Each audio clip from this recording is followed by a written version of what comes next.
agora o podcast da Rádio ADM. Aumente o volume e vem com a gente. Olá, este é mais um podcast da Rádio ADM que chega até você. E onde você estiver, nós estaremos com você. E em tempos de pandemia existe uma grande chance de você estar em casa, não é mesmo? E como vai o trabalho? Fim de semana começando, mais uma semana para conta. E por aí, as forças estão renovadas ou continua cansado? Bom, por aqui estou renovada, Matheus. A gente se cansa mesmo, mas os horários e as pausas nos ajudam a nos refazermos. O problema é quando isso não acontece, não é verdade? Vamos explicar melhor o assunto de hoje? Síndrome de Burnout ou Burnout, também conhecida como Síndrome do Esgotamento Social.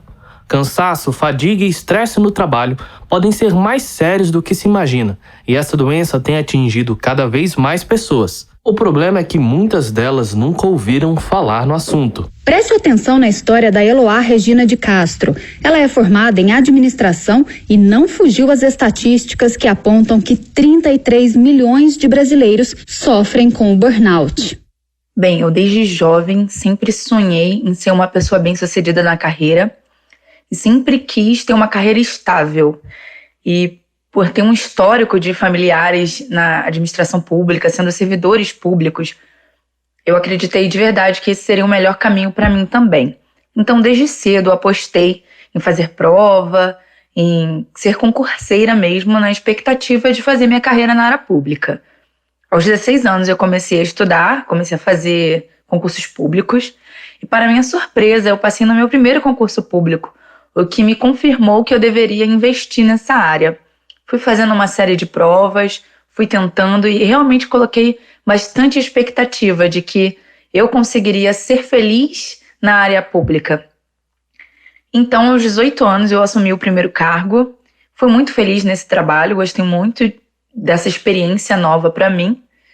E, mais ou menos aos 21 anos, eu fui convocada por um outro concurso que parecia ser um trabalho que era mais o meu perfil.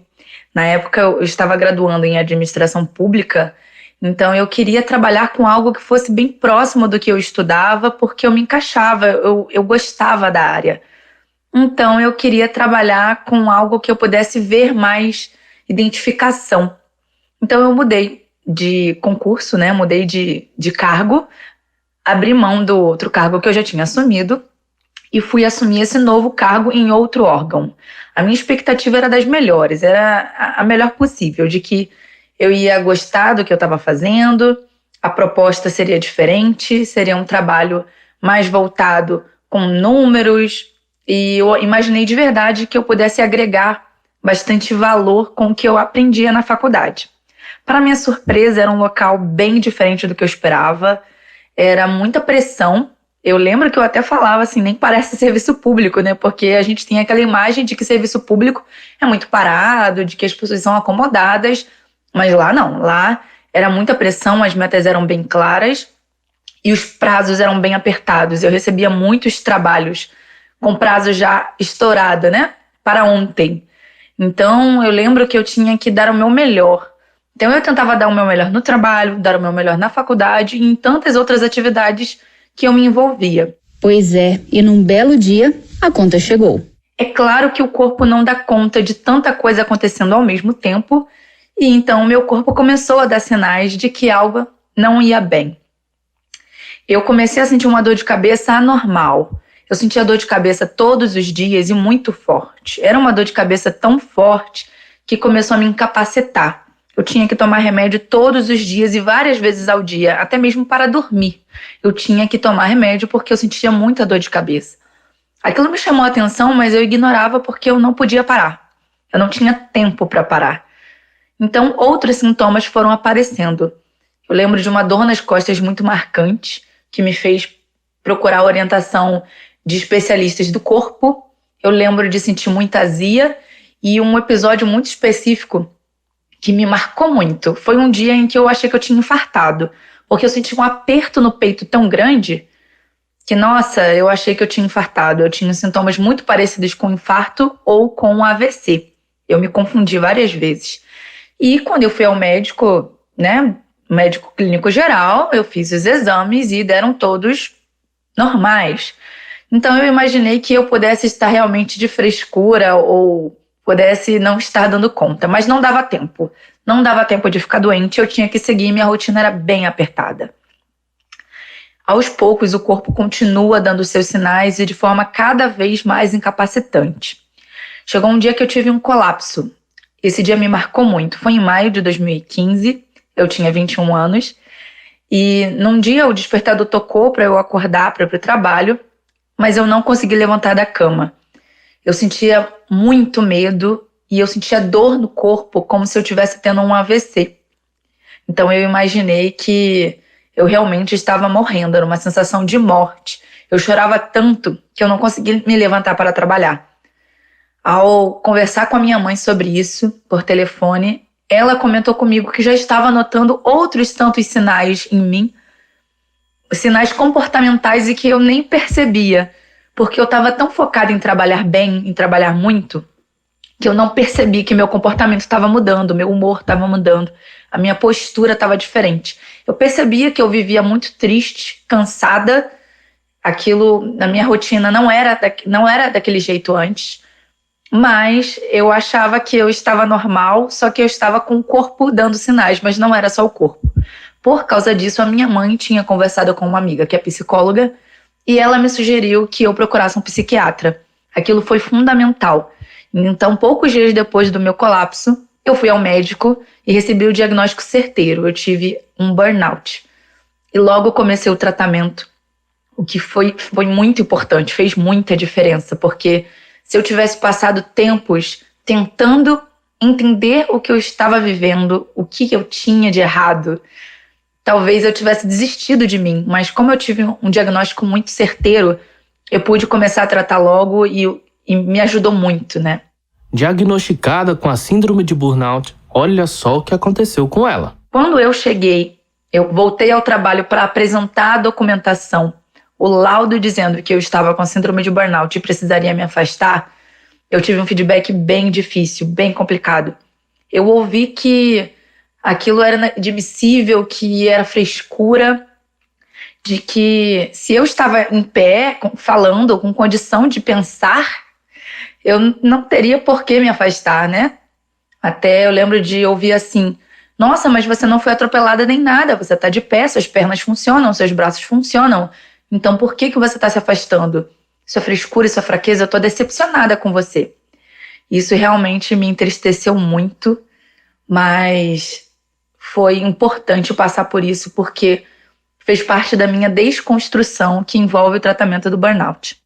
Matheus, e como a Eloá era estudante de administração na época, ela já sabia o quão fundamental é a comunicação entre líderes e liderados. Antes mesmo de ter o diagnóstico, eu procurei a ajuda da chefia, porque eu percebia que eu não estava normal. Meu corpo estava com esses sinais estranhos e eu percebia que a minha mente não estava do mesmo jeito, eu não conseguia me concentrar da mesma maneira e eu falhava muito mais no trabalho. Então eu conversei com a minha chefia na expectativa de conseguir reajustar a forma de trabalho, nem que fosse temporariamente, até eu entender o que estava acontecendo. Mas o meu feedback foi muito ruim, né? Eu ouvi que eu fui uma decepção, de que a chefia teve uma expectativa alta de que eu poderia até substituí-la futuramente, mas que eu decepcionei, que eu fui fraca, eu fui incompetente e não dei conta. Esse tipo de feedback, eu lembro que eu ainda não tinha tido colapso, mas ele contribuiu para que eu negasse que eu precisava ajuda, né? Me fez continuar empurrando com a barriga, né? Como dizem, a situação, e me fez insistir em trabalhar quando eu precisava de uma pausa. E, claro, o corpo não deixou, veio o colapso e aí sim, não tinha como continuar. Eu tive que me afastar. E quando eu levei o feedback, levei o documento, o feedback foi bem ruim também. Eu me sentia muito culpada por estar passando por aquilo. Teria feito toda a diferença se a chefia, se a equipe num todo tivesse pelo menos ouvido falar sobre síndrome de burnout. Eu não ia passar como louca, como fresca. Eu lembro que eu ouvia coisas do tipo assim: então agora frescura tem nome científico? Você conseguiu comprar esse atestado, né? Me fala qual é o segredo, porque eu também quero. Eu recebi esse tipo de deboche, sabe? Era bem complicado. E não só dos colegas, as pessoas do trabalho, assim, mas amigos de faculdade, pessoas que nunca tinham ouvido falar sobre síndrome de burnout, acreditavam de verdade que eu estava de frescura, assim. Porque você se sente muito sozinho quando você está numa situação como essa. E esse tipo de retorno te faz se sentir mais isolado ainda. Então eu queria esconder. Eu queria que eu ficasse bem logo e que ninguém soubesse o que estava acontecendo comigo. Felizmente, eu tive o apoio das pessoas certas, a minha família, que me compreendeu, me auxiliou, mas realmente, lidar com colegas, chefes, amigos mesmo, que não entendem a síndrome e não têm essa empatia, torna o processo muito mais doloroso. Pois é, Elisa. E tem até um ditado popular que diz que se você não para, o corpo uma hora vai te parar. E Eloá passou exatamente por isso, até que ressignificou a vida dela. Eu levava o trabalho tão a sério, eu sempre fui uma pessoa tão disciplinada com tudo o que eu fazia, que eu passava por cima das minhas necessidades físicas mesmo. Eu passava por cima dos meus gostos mesmo para fazer os trabalhos, para cumprir minhas metas. Então eu tive que passar por um processo de reinvenção muito forte. Tive que rever o que é importante para mim, o que é importante para as pessoas, o que eu amo fazer, o que eu não amo fazer. Muita coisa teve que ser mexida no meu coração, na minha mente e no meu corpo. Tive que reorganizar minha alimentação, minha rotina, rever hábitos. Eu passei por um processo realmente de terapia e cuidado muito forte durante mais de um ano. Foi mais de um ano que eu fiquei afastada e foi dedicação total a esse aprendizado, que foi fundamental para que eu pudesse me recuperar e voltar. Depois de mais de um ano de licença, eu voltei em um setor diferente, eu solicitei essa troca, foi também um processo difícil, mas foi possível, então eu troquei de setor. Quando eu voltei, a minha visão de mundo já era outra.